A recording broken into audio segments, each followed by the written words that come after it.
নমস্কার বন্ধুরা, কেমন আছো? আজকে অনেকদিন পর আবার একটা নতুন ভিডিও নিয়ে চলে এসেছি। তো এই ভিডিওটা আমার স্পেশালি জামাই ষষ্ঠী, তো অনেকটা দেরি হয়ে গেল দিতে। তো এমন মেয়ে কমই আছো যে ষষ্ঠীতে মায়ের বাড়ি যাও না। তো আমিও সাজুগুজু করে বেরিয়ে পড়েছি মায়ের বাড়ি যাওয়ার জন্য। তো কোপা স্টেশনে এসে ট্রেন ধরবো।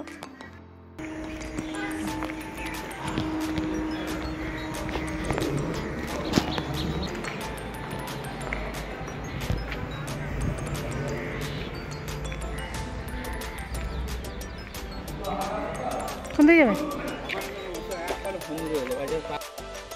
আমাদের এখন ট্রেন আসতে দেরি আছে, এখন বসে আছি।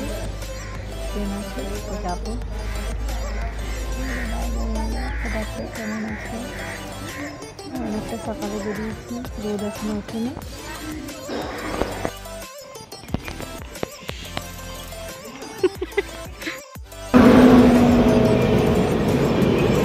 দেখো আমরা ট্রেন পেয়ে গিয়েছিলাম, আর সিট পাইনি, খুব ভিড় ছিল।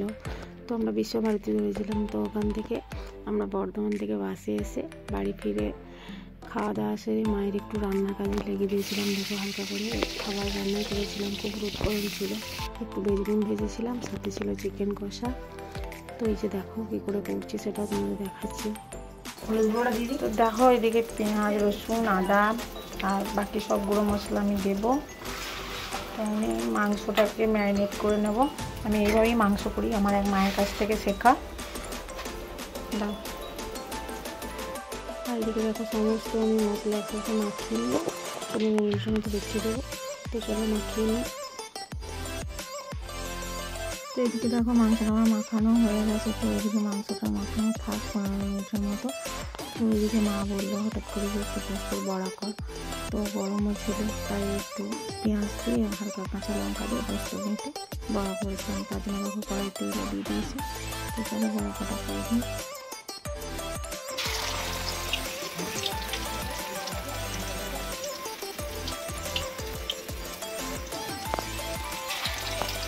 এইভাবে বড়া করা কারা কারা খেতে পছন্দ করা অবশ্যই কিন্তু অনেক করো। আর এদিকে দেখো তেল দিয়ে দিয়েছি, ওদিকে পোস্ত বড়া হয়ে গেছে। মাংসের ঝোলটা চাপা পড়বো, তো তার জন্য তেলটা গরম হয়ে গেছে। পেঁয়াজ দিয়ে দিলাম। তো অনেকেই আছো যারা রান্নার সময় মানে রসুনটা আগে দিয়ে করো, আমি আগে এরকমই করতাম। এখন আমি মায়ের কাছ থেকে প্রথমেই বললাম এটা আমার মায়ের রান্না, করার চেষ্টা করি, কিন্তু হয় না কোনো দিনই। তবু ওই পথেই রান্না করি, সেটা একটু টেস্টটা অন্যরকম হয়। রসুনটাই পরে দেবো, পেঁয়াজটা। এদিকে দেখো পেঁয়াজটা অনেকটা হয়ে গেছে, অল্প রসুন আমি দিয়ে দিলাম সেখানে নেব। ভেজা তো আমি চিকেনটা দিয়ে দিলাম।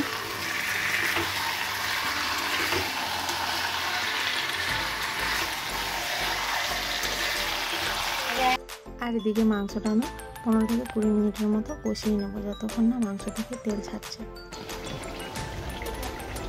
দেখো চিকেনের কালার কেমন করেছি। তো মোটামুটি কষা হয়ে গেছে, জল দিয়ে দেবো এবারে।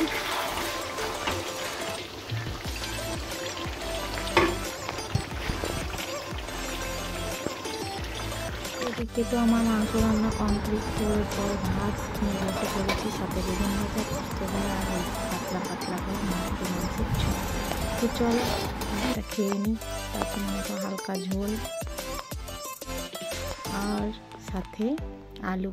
এরকম কার পছন্দ? আমার তো মাংসের সাথে একটু আলু খুবই পছন্দ লাগে। তো হ্যালো বন্ধুরা, দেখো সকাল সকাল উঠে রেডি হয়ে নিয়েছি, ষষ্ঠীর দিন। তো পুজো দিতে যাব। তো চলো যোগাযান্তি সেরে নিই, দিয়ে আমরা পুজোটা দিয়ে আসি।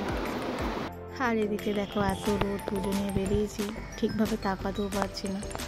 বাবা গাড়ি বের করছে, রোদ দেখো বাপরে বাপরে। জোগাড় করে নিয়েছি, চলো বা পুজো দিয়ে আসি। দেখো তার জামাইয়ের জন্য সমস্ত কিছু রেডি করে দিয়েছে।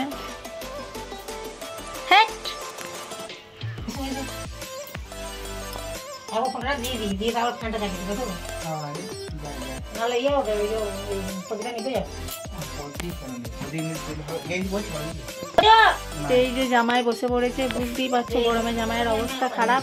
এইভাবে কি জামাই ষষ্ঠী ফোটা নেই, দেখো কি অবশ্যই পুজো দিয়ে বাড়ি ফিরে গেছি, মা ফোঁটা দিয়ে দিয়েছে তার জামাইকে। আর জামাই দেখতেই পাচ্ছে কেমন অবস্থা, প্রচুর সেদিন গরম ছিল, তো এইটুকুনি ঠিক ছিল। অল্প কিছু আয়োজন করা হয়েছিল খাওয়ার, তো দেখো সবটাই শেয়ার করছি।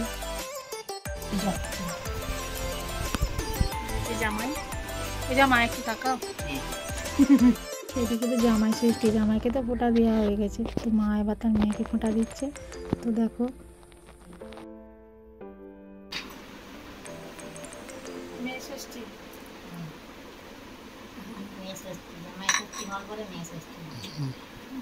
তুমি প্রণাম করেছো মাকে? না, প্রণাম করতে হবে, প্রণাম আবার করে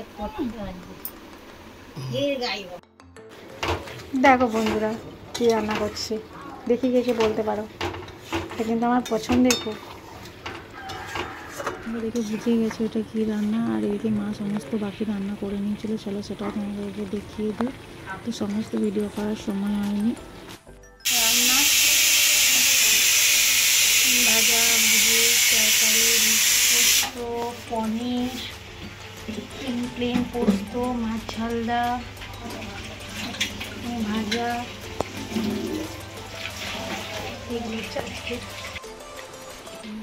তো আজকে জামাই ষষ্ঠীর বরের জন্য স্পেশাল মেনু, যতটা পারলাম তোমাদেরকে দেখানোর চেষ্টা করলাম। আর ভিডিওটা বাড়াচ্ছি না, তো আজকে ভিডিওটা এইটুকুনি।